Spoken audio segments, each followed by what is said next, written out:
belum mintanya tuh TPA. Kemarin baru 3 kan.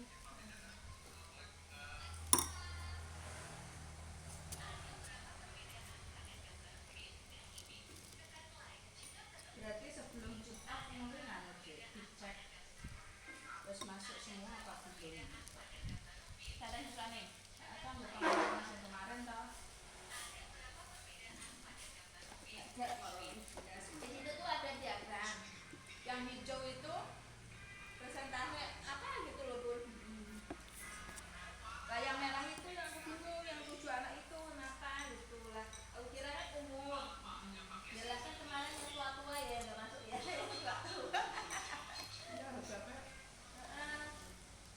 Tapi kan yang tahun lalu kan yang dulunya kan masuk ya baca gitu. Masa nggak masuk lagi? Kok anak data yang Merah masuk gitu. data baru mungkin aturan tahun kemarin nggak masalah. Apa aku pas masukin kan udah lewat itu loh. Ayo. Yang baru-baru itu loh. Yang terakhir masuk itu loh. Apa itu gitu loh. Sebelum dan aktor anu juga.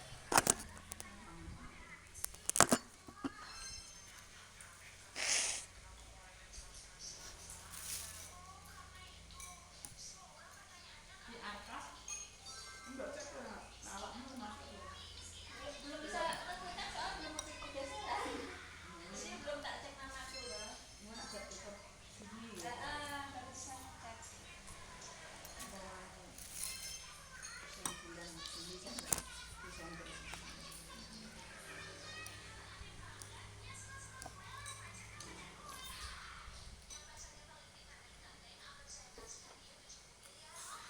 Mana gak ada acara darurat minggu pertama libur full libur menuai sehari ya.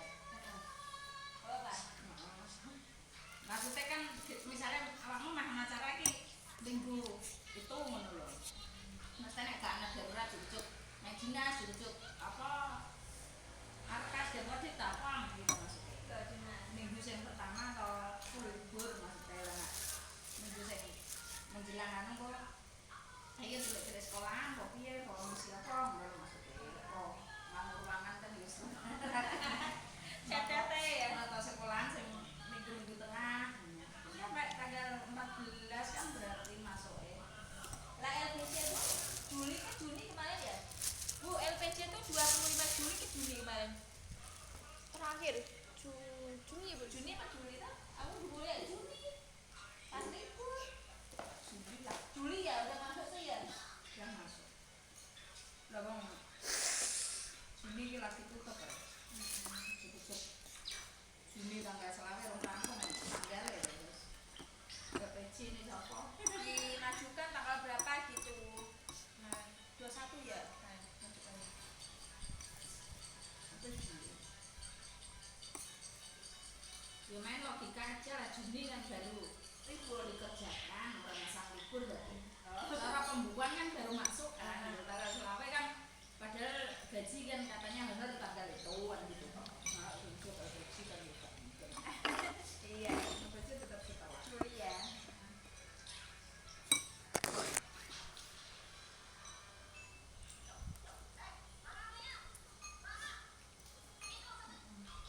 Dimajukan juga ada sebenarnya soalnya 21 Juli.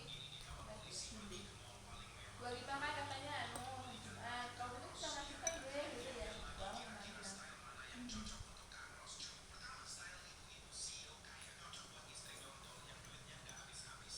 Bu, kalau pakai batu kelihatan batunya. Taruh belakangnya. Kalau belakang. Itu kan nak ini no. Udah geser ya. Kebesaran nggak batunya? Nah, itu kan benar buntel kertas krap yang apa? Lebar itu enggak, Pak? Sekilas ini, Pak. Oh iya ya. Buat nutupin.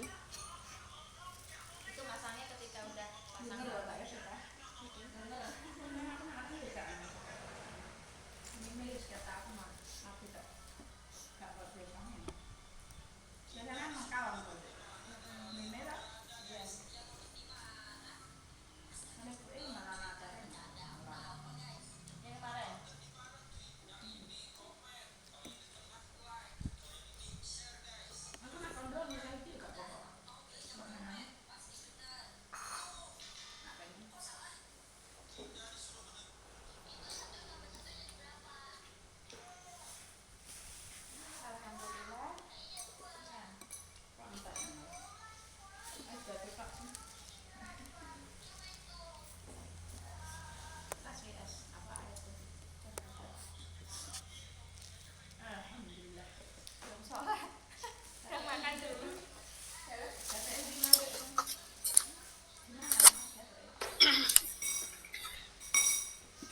Baik, halo, Assalamualaikum warahmatullahi wabarakatuh. Selamat siang.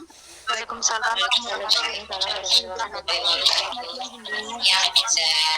Iya, salam sehat, salam semangat selalu untuk kita semuanya. Yang saya hormati dan saya banggakan teman-teman Mas Nabe, ini kamera saya sudah on tapi kok masih belum terlihat ya? Belum tahu nih. Teman-teman juga yang terlihat kameranya Bu Ida dan Bu Enjang saja. Yang lain masih off di saya terlihatnya. Sudah on kah? Nih Bu Irma baru terlihat. Monggo yang lainnya on kameranya. Izin aku bunda masih di jalan. Di jalannya di motor apa di mobil Bu? Goncangan naik motor. Saya sudah bilang kalau di motor Ibu keluar aja, enggak apa-apa. Kalau saya ikut. Mohon off kan Bun sambil menyiapkan perpisahan besok Bun. Baik, tetap menyimak ya Bu. Yuk kita mulai saja jam pertama kita pada Rabu siang ini. Kemarin juga tidak jadi meetingnya karena saya bertugas dengan Bapak Ibu dosen lainnya untuk melaksanakan peninjauan kurikulum begitu. Baik, kita mulai dulu dengan berdoa. Semoga diberikan keberkahan dan kebermanfaatan untuk kita semuanya. Berdoa menurut kebiasaan masing-masing, disilakan.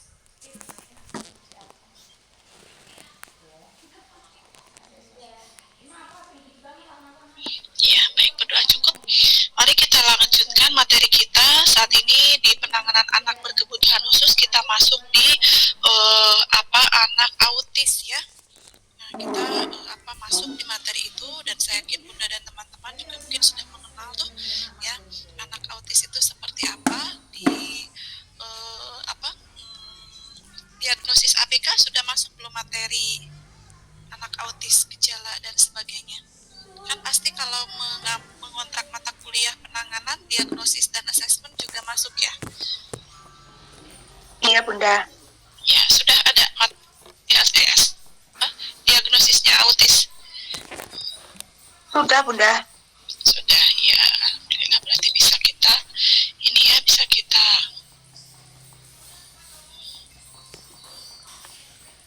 ya, baik. Sudah terlihat juga ya layarnya? Sudah Bun. Ya.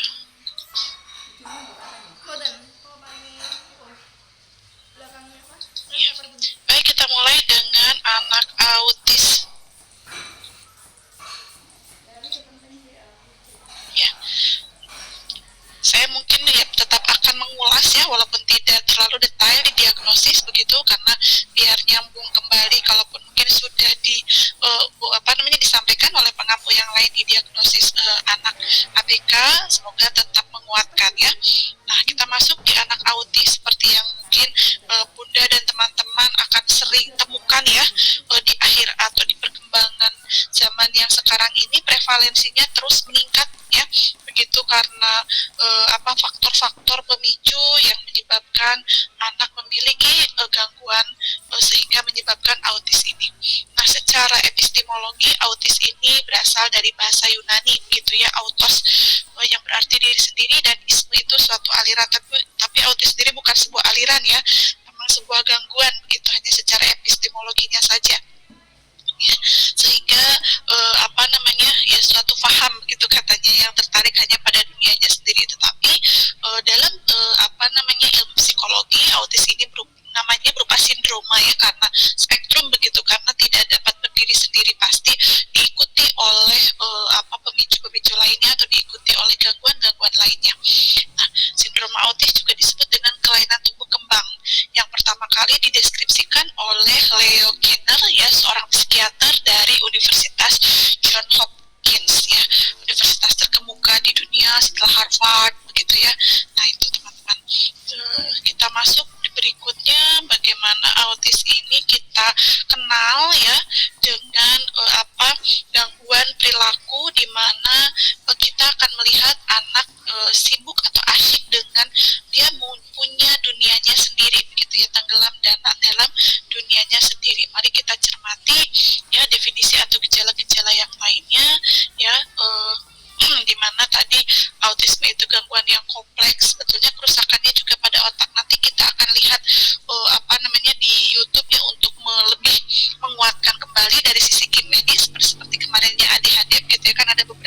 video.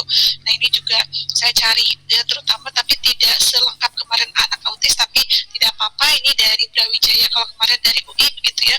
Nah ini yang baru ya, seorang dokter anak bagian neurologi gitu ya, konsultan neurologi anak gitu. Nanti kita cermati bersama tentang autisme itu, sehingga menambah kekuatan pemahaman teman-teman ya. Jadi autis ini adalah gangguan perkembangan yang kompleks yang disebabkan adanya kerusakan pada otak. Benar, nanti juga teman-teman akan mendapatkan pernyataan ini dari ahli tersebut, sehingga mengakibatkan gangguan pada perkembangan komunikasi, perilaku, kemampuan sosialisasi, sensori, serta belajarnya begitu ya. Jadi dan kita bukan orang awam yang mungkin bisa melihat gejala itu, tetapi tidak bisa memutuskan melabelkan bahwa ini anak ini autis. Misalnya kita kemudian memberikan sebuah kewenangan, itu tidak. Tentu saja pemeriksaan ya seperti itu, baik dokter tumbuh kembang, psikolog atau psikiater seperti itu. Nah, kemudian di sini kita masuk di macam-macam gangguan perkembangan pada anak autis. Yang pertama tadi gangguan komunikasi. Ada yang anak autis yang nonverbal ya, karena pasti menyerangnya adalah komunikasi. Nah, komunikasi ini nanti terbagi dua. Ada yang anak autisnya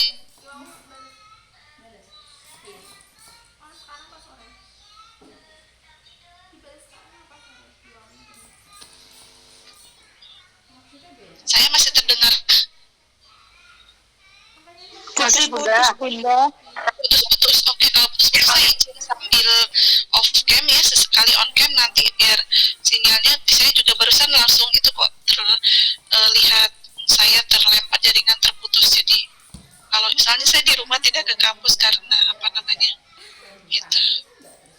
Iya Bunda. Maksudnya akhir sana iso maksudnya dia. bantunya gua kan dari kapan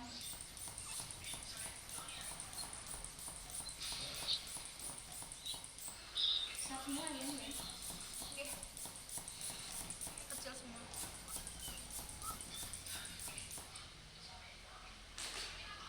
Baik. Ya, tadi ya ada yang verbal dan non verbal. Nah, ini yang verbal juga akan mengalami keterlambatan bicara, atau justru tadi tidak akan atau sama sekali tidak akan bisa bicara, yang tadi non verbal seperti itu ya. Jadi kemudian sangat sulit untuk memulai atau mempertahankan percakapan dengan orang lain. Jadi kalau tidak autisnya yang ringan ya, itu bisa merespon percakapan itu butuh terapi yang lumayan membutuhkan waktu yang sangat cukup begitu ya. Jadi tidak bisa, kalaupun dia bisa verbal tadi sekali lagi, tapi ya itu tadi dia nanti hanya membeuk begitu. Ketika berbicaranya ini digunakan dengan tujuan sosial, itu akan sangat kesulitan, bahkan tadi akan sangat sulit mempertahankan percakapan dengan orang lain. Nah, sehingga komunikasinya itu bisa saja lebih dominan dengan gerakan tubuh ya, apalagi kalau sudah terpicu tantrumnya begitu ya. Misalnya keteraturan yang berubah, misalnya anak autis itu kan akan sangat teratur sekali, akan sangat disiplin sebetulnya.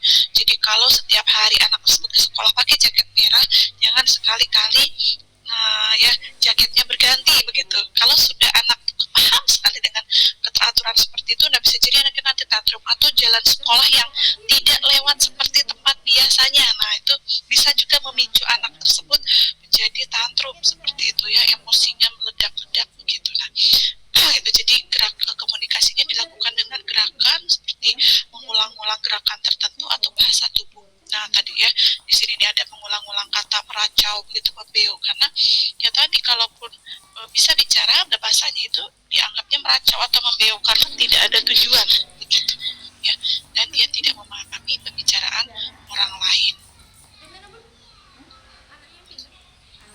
Kemudian berikutnya adanya gangguan interaksi.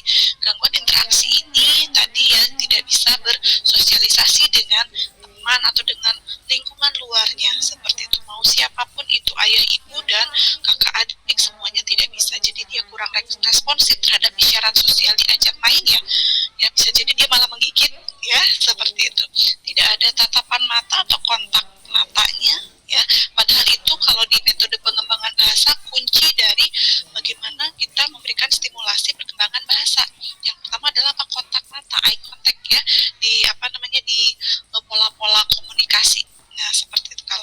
yang ikut mata kuliah metode pengembangan saya ketemu gitu ya, tidak menatap mata atau eye contact ini menjadi kunci utama. Kalau dipanggil ya nggak nengok begitu, apalagi kalau dia belum memiliki kesadaran dengan dirinya sendiri. Ya baru kalau misalnya autis ringan dan sudah diberikan terapi beberapa waktu yang cukup, nah dia mungkin ketika dipanggil ya, Rafa, saya masih ingat anak autis yang menjadi murid saya dulu ketika mengajar di sekolah inklusi ya seperti itu ya, gitu. Namanya siapa? Gitu. Rafa, gitu ya. Tapi dia akan hafal sekali dengan nyanyian waktu itu yang soundtracknya Piala Dunia tahun berapa berarti saya mengajar ya, tahun 2009 kalau tidak salah, dari Ricky Martin begitu. Nah itu sangat hafal dengan lagu soundtracknya Piala Dunia yang saat itu juga sedang booming begitu.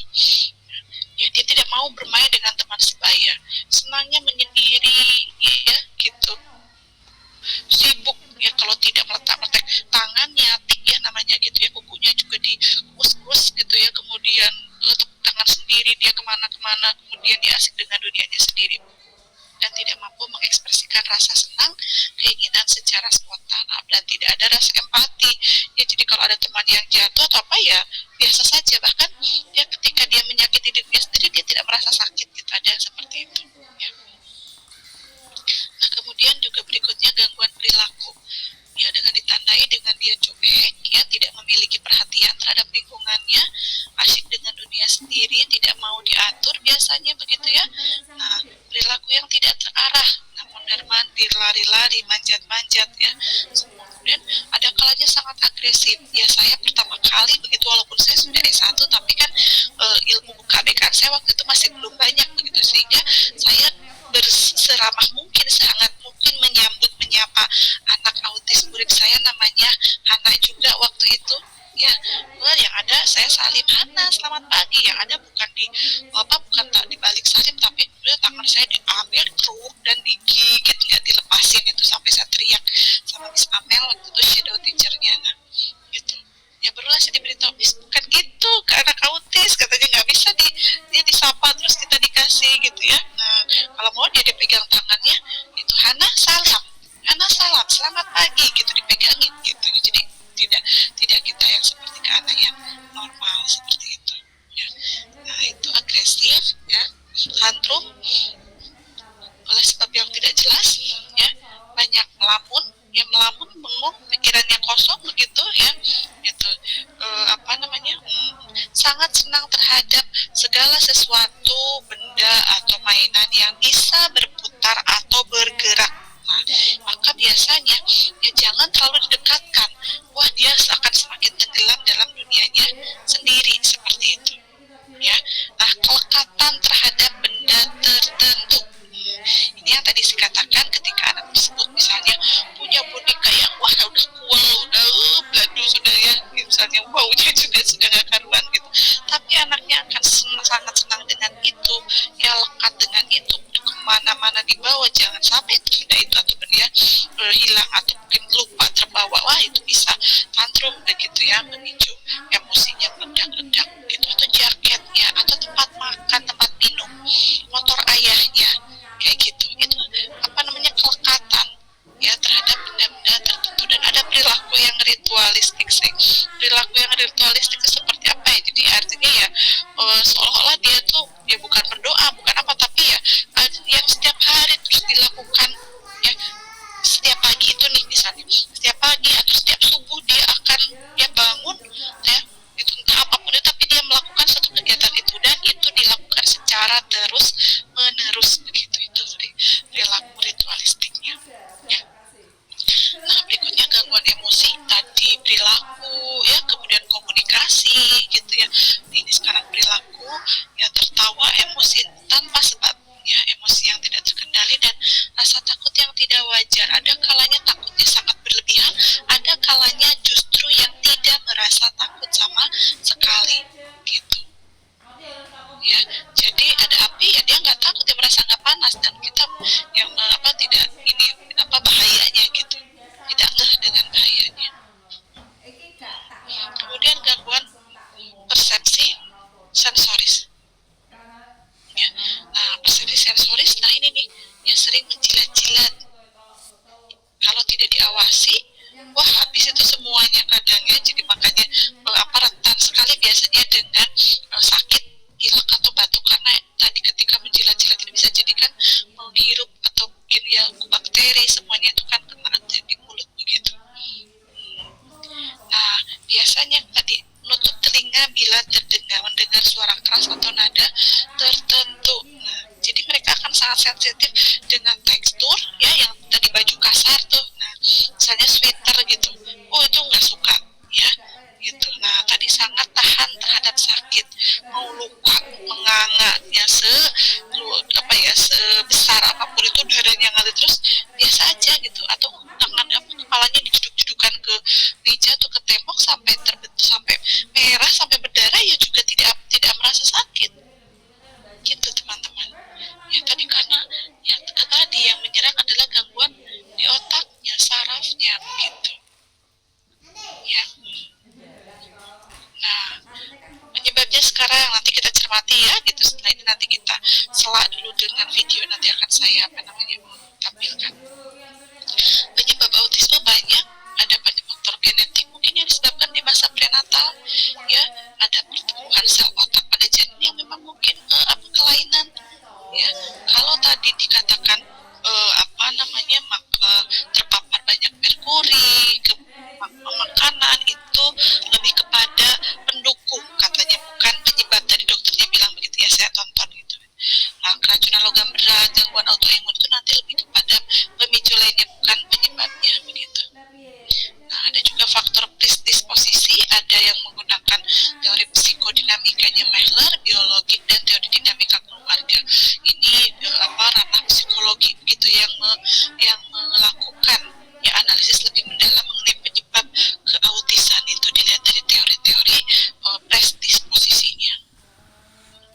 Ini akan saya agak lewat saja karena sebetulnya di diagnosis ya. Coba saya selak saja dulu dengan, terima kasih Abang, ngantarkan minum. Saya coba sambil selingi dengan YouTube ya, mengenal anak autisnya.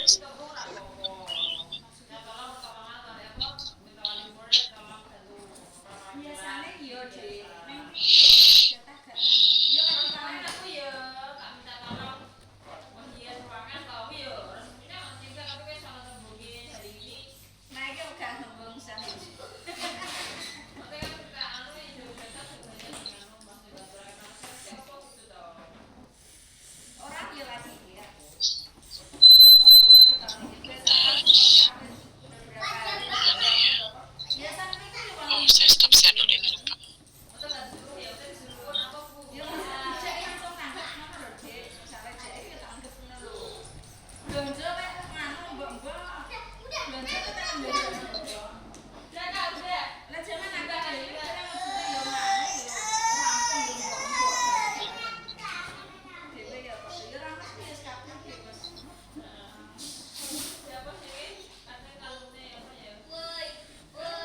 Sudah terlihat? Sudah, Bunda.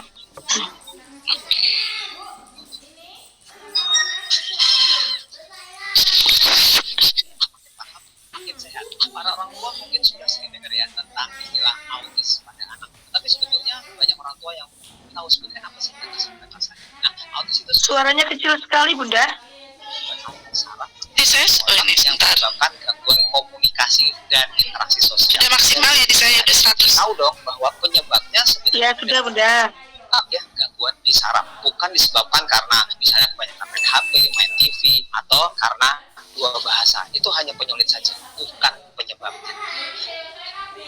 Nah, orang tua perlu tahu loh, ciri-ciri apa saja sih yang bisa menunjukkan bahwa seorang anak itu menderita autis. Nah, cirinya harus dipenuhi oleh dua hal, yaitu pertama adanya minat terbatas dan berlaku diulang-ulang, dan kedua adanya gangguan komunikasi dan interaksi. Kita mulai dari yang gangguan komunikasi dan interaksi. Itu harus dipenuhi oleh tiga hal, yaitu pertama adanya kesulitan dalam interaksi dua arah. Jadi anaknya cuek kalau main sibuk sendiri. Nah, kedua adanya kesulitan dalam komunikasi verbal dan non verbal. Jadi anaknya biasanya kalau ngomong juga terlambat, dan kemudian dalam menunjukkan gestur juga kesulitan. Jadi misalnya mau sesuatu anaknya lebih senang tarik-tarik tangan aja, bukan menunjuk sesuatu yang diinginkan. Dan yang ketiga, adanya kesulitan dalam menjalin hubungan dengan orang lain. Jadi anaknya biasanya kalau main sendiri nggak mau punya teman, kalaupun main bareng juga paling lari-larian bareng. Dia nggak suka main sama-sama untuk suatu hal yang sama, misalnya main mobil-mobilan bareng gitu ya, itu akan sulit sekali. Yang kedua, seorang anak harus memenuhi minat terbatas dan berlaku diulang-ulang ya tadi ya. Nah itu dipenuhi dari 2 dari 4 hal, yaitu nomor 1, adanya suatu perilaku yang diulang-ulang, misalnya dia suka ngetok-ngetok, suka clapping, suka muter-muter roda. Dan yang kedua, anaknya sering sekali menyukai sesuatu secara berlebihan atau suatu rutinitas yang diulang-ulang, misalnya kancingnya selalu dimasukin ke dalam lubang, diulang-ulang, menyukai sesuatu secara berlebihan. Yang ketiga, adanya rigiditas. Jadi susah sekali nih dirubah. Kalau udah pengen itu harus itu. Kalau udah nggak mau nggak bisa dipaksa. Kalau udah jajarin digeser marah. Nah itu rigiditas. Dan yang keempat adanya hiper atau sensori. Jadi anaknya senang sekali nih terhadap suatu hal yang bersifat sensori ya. Misalnya dia cium-cium bau-bau, terus kemudian dia misalnya, tapi bisa juga takut terhadap suatu hal. Misalnya takut banget sama rumput, takut banget sama tekstur yang nggak rata, takut air berlebihan. Bisa terpenuhi 2 dari 4. Nah kalau anak Anda mempunyai ciri-ciri tadi, nah Anda harus datang nih ke dokter terdekat karena sangat mungkin anak tersebut memiliki perilaku autistik, bahkan mungkin diagnosanya memang sesuai dengan autis. Kalau memang sudah terdiagnosis autis, apa yang harus dilakuin? Ya, yang harus dilakukan adalah terapi. Anak-anak tersebut butuh terapi. Kenapa kalau nggak diterapi? Ini dia. Bahayanya adalah anak-anak itu bisa mengalami kesulitan komunikasi dan interaksi, bisa nyakitin orang lain, bisa menyakiti diri sendiri, bahkan bisa menyebabkan perilakunya, menyebabkan dia disakiti oleh orang lain. Dan orang lain mungkin kesel ya dengan perilaku. Jadi sangat bahaya untuk seorang anak itu nggak diterapi, nanti akan menyebabkan kesulitan dalam bersosialisasi di kemudian hari. Apakah bisa sembuh? Pertanyaannya. Autis ini sebetulnya adalah suatu kelainan genetik yang menetap sampai dewasa. Tetapi itulah tujuan terapinya, supaya seorang anak bisa lebih fleksibel dalam berkomunikasi, dalam bersosialisasi, sehingga nanti dia nggak kesulitan dalam berteman dengan teman-teman lainnya, dalam bersekolah, bisa mengikuti pelajaran dengan baik. Ini ada pertanyaan yang sangat penting dan sangat bagus. Kapan sih autis ini bisa dideteksi? Pertanyaan bagus banget. Pada autis yang berat, bahkan sebenarnya orang tua bisa banget deteksi dari usia yang sangat kecil. Misalnya dari umur 3 bulan, anaknya kalau diajak main, cuek, nggak mau ngeliat orang tua. Di umur 6 bulan tuh udah nggak ada senyum sosial. Kalau kita senyum, nggak balas senyum. Di umur 9 bulan diajak ciluk bah, cuek ya. Itu pada autis yang berat, terlihat sekali di bawah umur setahun. Nah, tapi sebagian besar pada usia 1 tahun itu sudah bisa dideteksi. Yaitu anaknya kalau dipanggil nggak nengok, dan kalau mau sesuatu nggak mau nunjuk, anaknya lebih senang tarik-tarik tangan aja terus. Itu kita bisa tunggu sampai 18 bulan. Kalau masih seperti itu, berarti artinya kita sudah harus curiga sekali bahwa ini autis. Tetapi ada loh autis, karena ini autis ini spektrumnya luas ya. Jadi ada yang ringan banget, sehingga baru bisa dideteksi pada usia 2 tahun. Definisi autis ini, diagnosa autis ini baru bisa ditegakkan umur 2 tahun ke atas, walaupun kita sudah bisa curiga dari sebelum umur 2 tahun. Oke, jadi hari ini kita udah belajar banyak ya tentang autis. Buat para orang tua yang anaknya mengalami gejala seperti yang kita bicarakan hari ini, tolong dibawa ke dokter terdekat. Makin paham, makin sehat. Itu ya, makin paham makin sehat. Nah tadi seperti kata dokternya, dibawa ke dokter untuk diperiksakan, jangan sampai lupa itu gitu ya, karena kan kita tidak bisa memutuskan sendiri gitu ya, kita tidak bisa memutuskan sendiri apakah anak itu autis, walaupun dari segi gejala yang nampak bisa saja tadi ya menunjukkan anak tersebut autis.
aku kecil tadi yang kasus saya pun ketika saya sapa anak autis ya, apalagi autisnya cukup yang hampir ke berat begitu karena perempuan, jadi berdasarkan penelitian yang pernah saya dengar dengan sesama terapi begitu, autis ketika menyerang menyerang pada anak laki-laki atau perempuan ya, prevalensinya akan lebih banyak laki-laki yang autis, tetapi tingkat keautisannya yang lebih berat itu biasanya umumnya terjadi pada perempuan.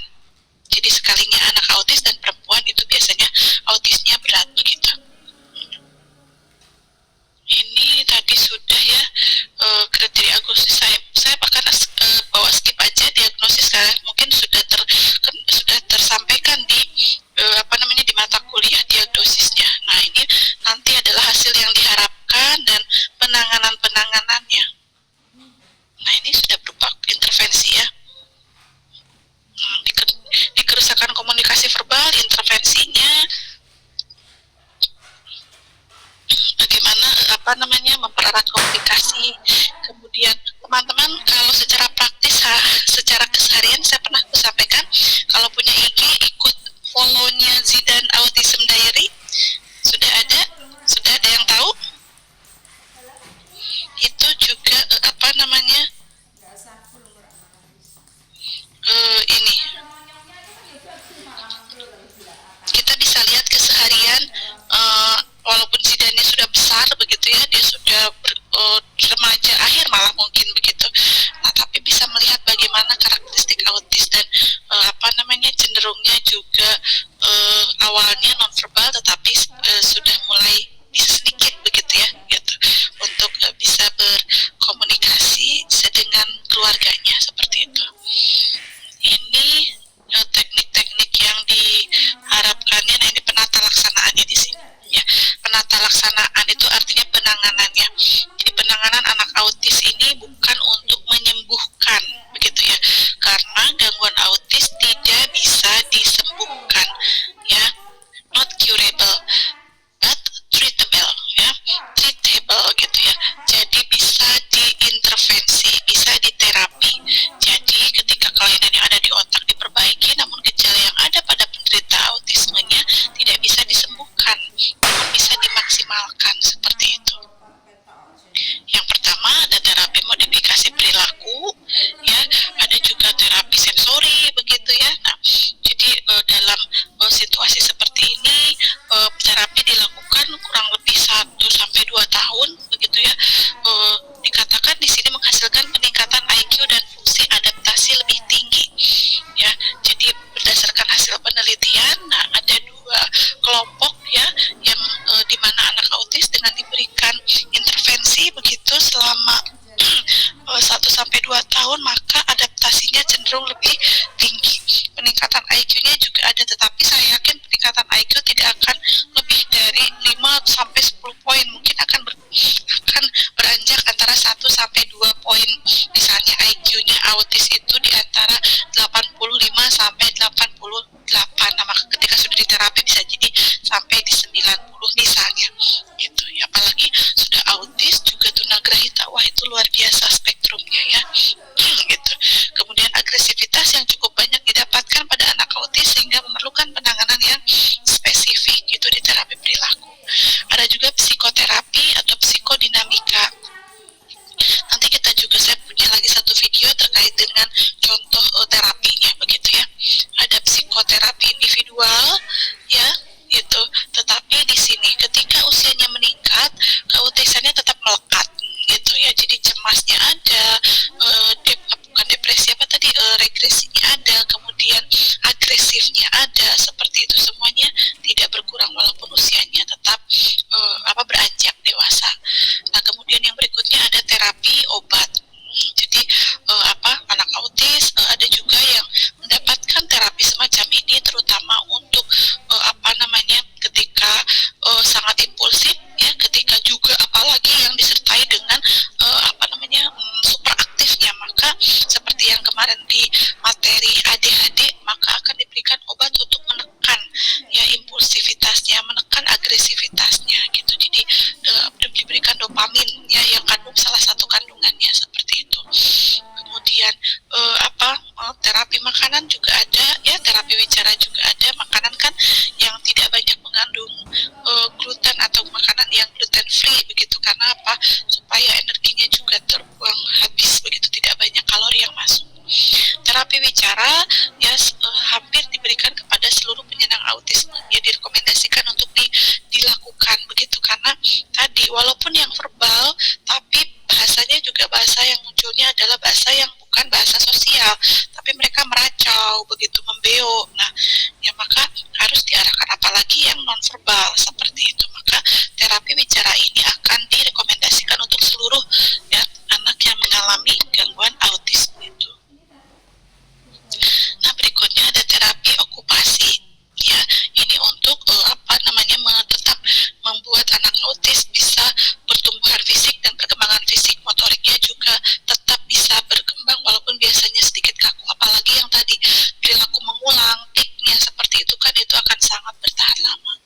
Nah yang lainnya ada banyak terapi khusus ya, teman-teman mungkin pernah mendengar ada yang ikut terapi lumba-lumba, ada yang ikut terapi musik tertentu seperti itu juga bisa dilakukan ya dengan metode-metode yang lebih spesifik begitu. Diet atau pada gizi pada anak autis yang tadi ini mengandung gluten, apa nih, gandum, tepung terigu begitu ya, atau snack begitu. Nah maka ya idealnya makanannya apa kalau gitu ya, kembali ke real foodnya ya. Kalau mungkin nasi ya bisa diganti dengan singkong, dengan ubi begitu. Tapi kan tadi butuh waktu yang lama sekali ketika anak mau menerima makanan itu begitu ya, apalagi kalau sudah diberi mie, wah sudah itu bisa menjadi itu impulsifnya gitu, tantrumnya juga bisa terpicu lagi. Nah ya, atau bahan yang mengandung kasein. Nah susu idealnya berikan susu yang kedelai begitu. Yogurt ya, yogurt kan juga tetap memiliki tapi cenderung lebih karena sudah terfermentasi jadi bisa sedikit lebih aman gitu timbang susu banget gitu ya. Nah yang mengandung penguat rasa, pewarna, nah itu juga lebih baik dihindari ya. Pemanis buatan ya, pengawet seperti fast food ya, junk food semuanya gitu. Nah karena buah-buahan tertentu juga bisa juga turut pemicu, maka ini harus berdasarkan pemeriksaan tertentu begitu sebetulnya, tes ya pemeriksaan tertentu. Nah semua makanan laut nah ya dihindari kalau bisa begitu. Nah, kalau begitu apa nih yang amannya? Nah makanya ini coba kita lihat ya, yang real food, kembali ke mungkin kalau bisa dibilang kita yang sekarang sudah jelita menjelang 5 tahun ya, yang sudah agak jompo. Nah kalau bisa sudah juga beralih pola makannya begitu ya, kentang, singkong, ubi itu, beras pun itu kalau bisa dibatasi ya, bisa di beras merah yang lebih aman ya gitu. Jenis-jenis sayuran ya semua boleh gitu di sini, terutama brokoli, kembang kol, segala macam selada boleh ya, labu, lobak, terong, wortel. Jadi kalau sayuran relatif aman, kacang-kacangan juga relatif aman, jadi silakan diberikan begitu ya. Itu untuk anak autis, jadi anak autis aman untuk diberikan protein nabati, segala jenis sayuran dan karbohidrat yang juga tidak tadi seperti gandum ya, seperti itu. Nah protein hewani ya boleh diberikan di sini, ada daging sapi, ayam kampung, telur bebek, hati ayam, ampela. Buah-buahan kecuali tadi pisang ya seperti itu. Nah ini diberikan mungkin yang mudah diperoleh ya, semangka, nanas, jambu, pepaya gitu ya, belimbing. Kalau kedondong saya tidak tahu apakah anak bisa menerimanya begitu ya, tapi jeruk gitu kan ada juga yang memang mungkin tidak terlalu suka gitu, apalagi mungkin bengkoang ya, itu kan agak aneh rasanya karena hampir flat begitu ya, tidak ada rasanya, jadi perlu memang diberikan secara terus-menerus begitu. Lainnya minyak kedelai sebagai sumber lemak tambahan boleh ya, kalau tidak terlalu banyak seperti itu ya. Minyak bunga matahari ya, gulanya pakai gula stevia jika berpantangan dengan gula begitu, dan jenis-jenis jamur ya, atau mungkin agar-agar tanpa berwarna gitu.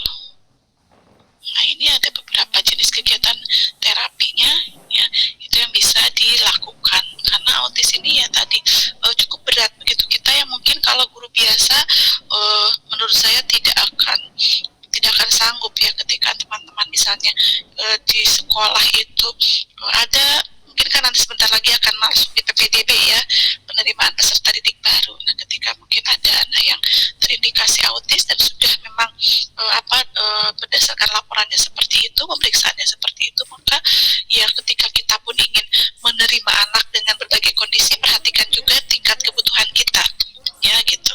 Apakah kita siap memberikan pelayanan kepada anak kita dengan kondisi tersebut? Nah, gitu. Paling tidak butuh shadow teacher-nya, ya.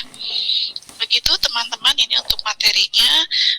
Coba kita cek kembali videonya ya, kita cermati ada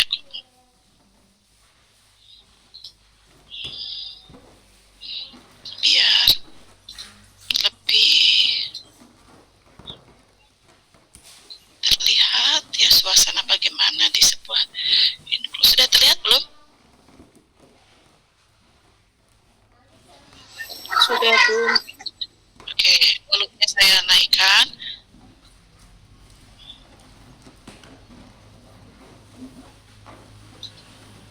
Oke.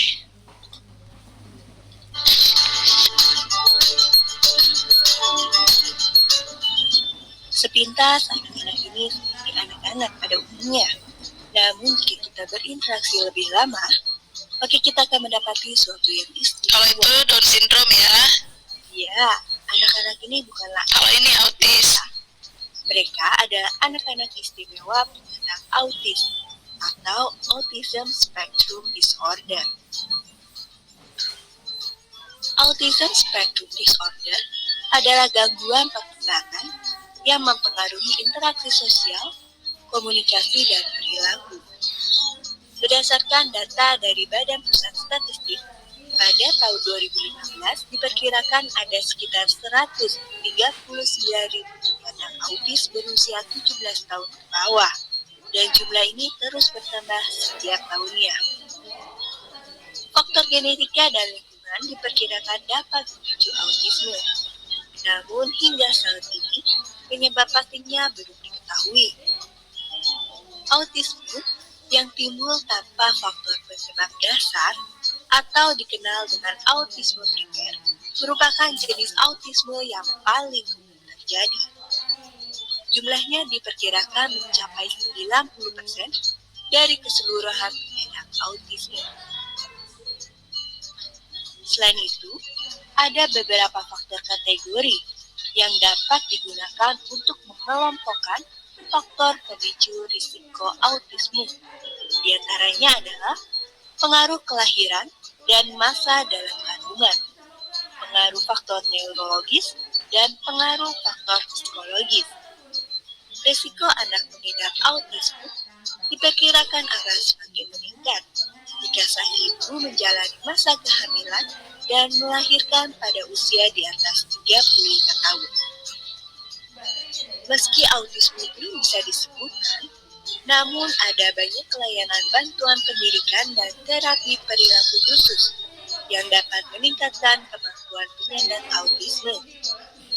Aspek-aspek penting yang menjadi fokus setiap pengobatan autisme adalah kemampuan berkomunikasi, kemampuan berinteraksi, kemampuan kognitif, dan kemampuan akademis.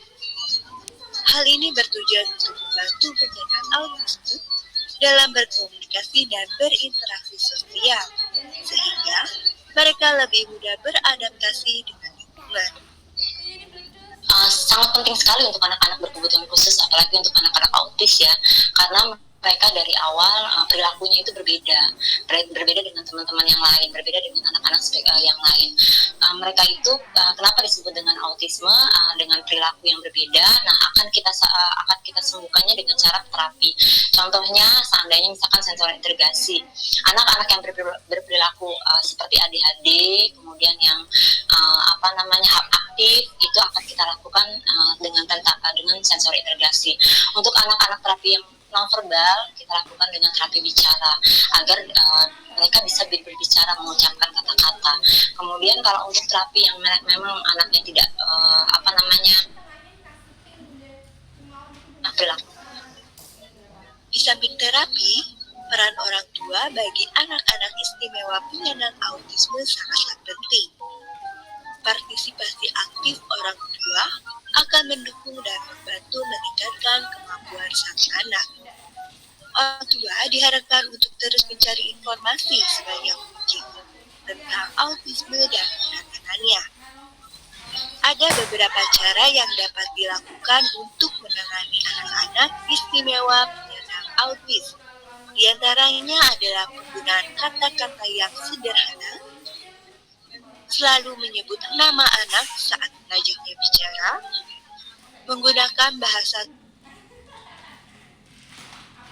untuk memperjelas ucapan, berbicara secara perlahan dan jelas, memberi waktu pada anak Anda untuk memproses kata-kata, dan menghindari berbicara saat di lingkungan sedang berisik. Hal ini agar anak dapat lebih fokus dalam mendengarkan ucapan. Kembangannya udah banyak, lebih yang pasti lebih mandiri, nggak lebih bisa lebih mandiri, lebih bisa menyiapkan apa yang dia butuhin sendiri.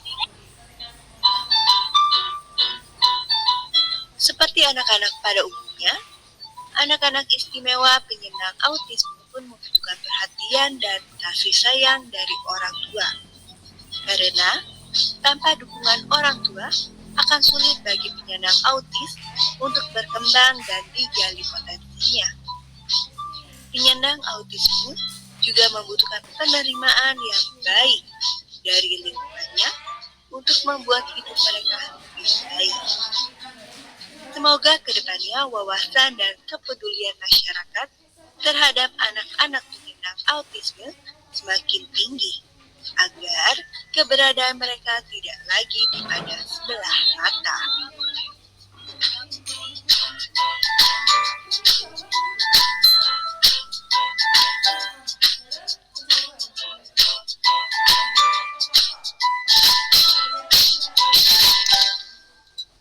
Nah, itu teman-teman. Hampir pas ya. Itu tadi tambahan bagaimana penanganan anak autis ya, yang seperti teman-teman tadi lihat memang sangat beragam begitu. Nah, karena tadi spektrum autis itu sifatnya spektrum, jadi juga ketika pengobatannya tidak bisa dilakukan ya dengan salah satu terapi saja. Ada terapi perilaku dengan EBA, ada sensori, ada okupasi, ada terapi wicara begitu.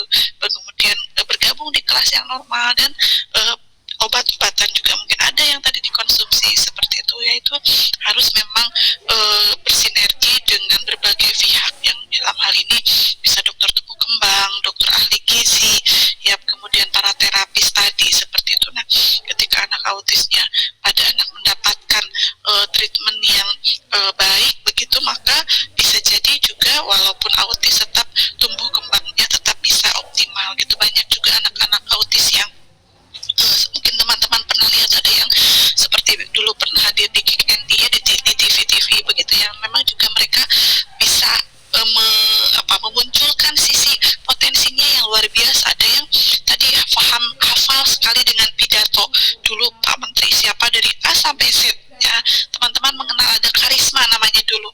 Anak autis itu juga sama gitu ya, sepertinya anaknya autisnya ringan gitu ya, jadi sudah bisa berinteraksi, tetap kemudian juga punya potensi perkembangan bahasanya justru yang sangat baik begitu. Nah, itu juga sangat bisa begitu dioptimalkan. Tapi kalau autisnya sudah berat ya, misalnya tambah lagi begitu ya, usia berapapun tetap muncul seperti itu gitu ya, keautisannya akan melekat seperti itu teman-teman semua. Baik, itu yang bisa disampaikan ya, kurang dari 8 menit lagi. Bagaimana, cukup atau mungkin ada yang perlu dikonfirmasi atau ditanyakan? Kalau ditanyakan sangat singkat saja biar nanti bisa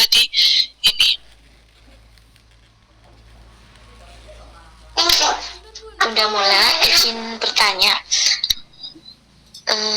gangguan autis itu sama nggak sih sama dengan gangguan kejiwaan itu, Bun? Oke, baik. Gangguan autis itu sama ya, enggak aja dengan gangguan kejiwaan, sangat beda ya Bun ya.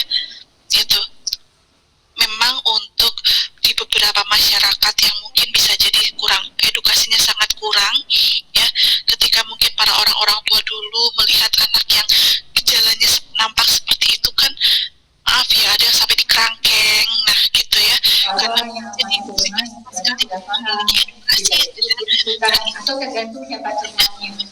Autis itu Jadi kan ini amal kita itu dari istiqomah sampai kita panggil gitu ya. kalau bisa Sampai amal kita itu termasuk kegiatan kita Bu Aurel dan sedang tidak pensiunan gitu, pensiunan RT, pensiunan kegiatan lain silakan ikut saja, tidak meeting. Ya, baik. Kalau yang off cam makanya saya tidak tahu kegiatan teman-teman apa ya. Makanya saya mencatat teman-teman yang selalu rajin on cam itu saya catat ya. Jadi jangan.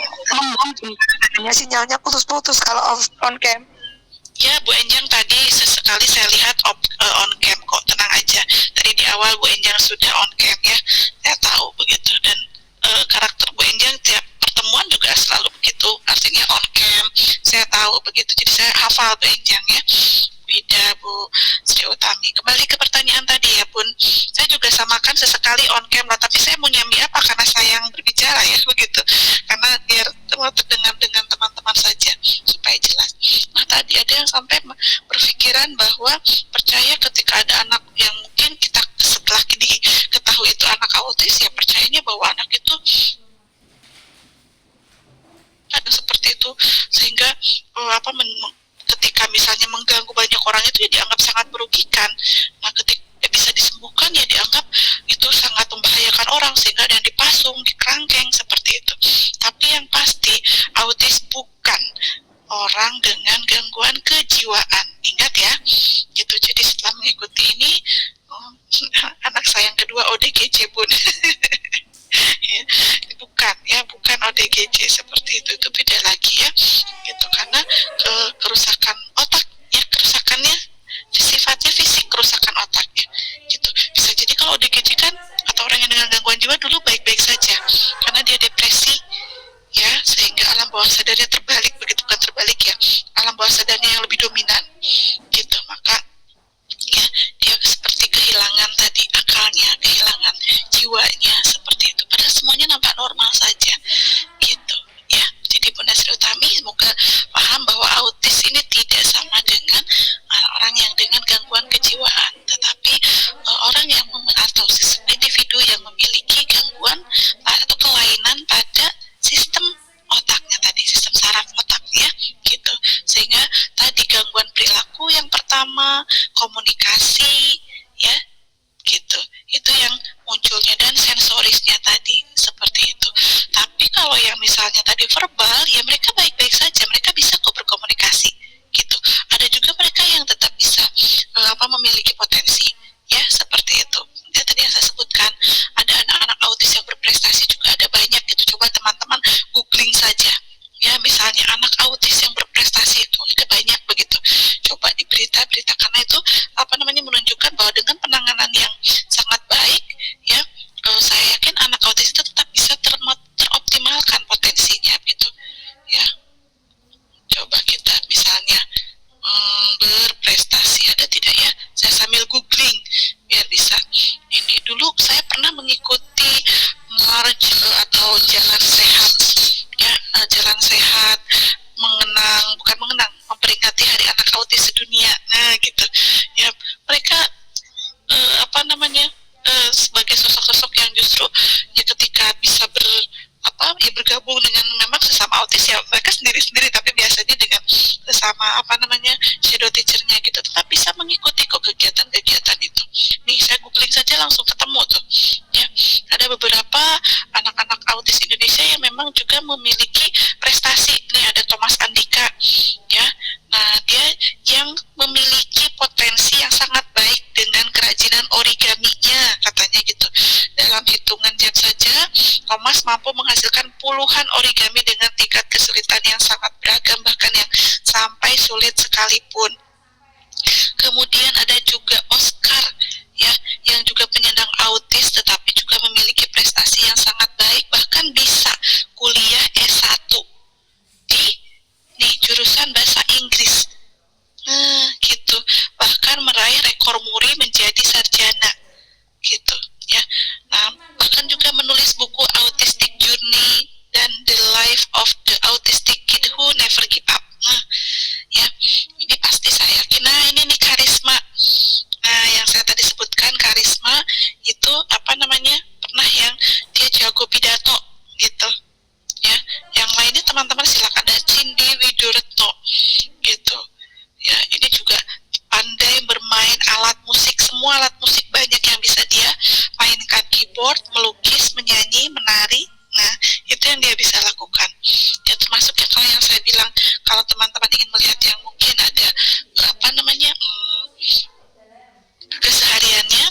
follow Zidan Autism Diary. Saya bukan influencer, tapi saya ikuti mereka gitu ya. Keluarganya itu sangat hangat, keluarganya juga sangat religius ya. Dengan Zidannya itu kakak yang paling besar, adik-adiknya bagaimana ngayominya gitu ya, terbukanya, hangatnya kepada sosok kakaknya itu gitu. Dan alhamdulillah mereka tetap bisa bahkan adiknya kalau sakit, kalau tadi kan tidak ada empati ya, tapi di reels, salah satu reelsnya itu Zidan tersebut menunjukkan rasa yang bagi saya tuh netizen yang komentar itu, teman di kolom komentarnya banyak yang terharu selalu gitu ya, menimbulkan haru karena menunggui adiknya yang sakit tidak mau beranjak gitu di kursi tempat tidurnya karena adiknya sakit yang biasanya ya ikut teman main, kalau pulang sekolah diberi jajan seperti itu. Nah, ketika adiknya sakit ya tahu tidak bisa ngajak main, nah jadi nungguin adiknya padahal demam katanya, seperti salah satu reelsnya. Mungkin teman-teman kalau sedang scrolling itu ketemu, silakan bisa dilihat gitu ya. Oke, seperti itu, dan ini sudah pas jam 2 teman-teman. Bu Sri Utami terima kasih, semoga bisa menegaskan ya bahwa berbeda begitu ya. Baik teman-teman, harus berpindah ke kelas berikutnya jika ada meeting. Terima kasih, saya harus akhiri. Assalamualaikum warahmatullahi wabarakatuh, salam sehat selalu ya. Waalaikumsalam.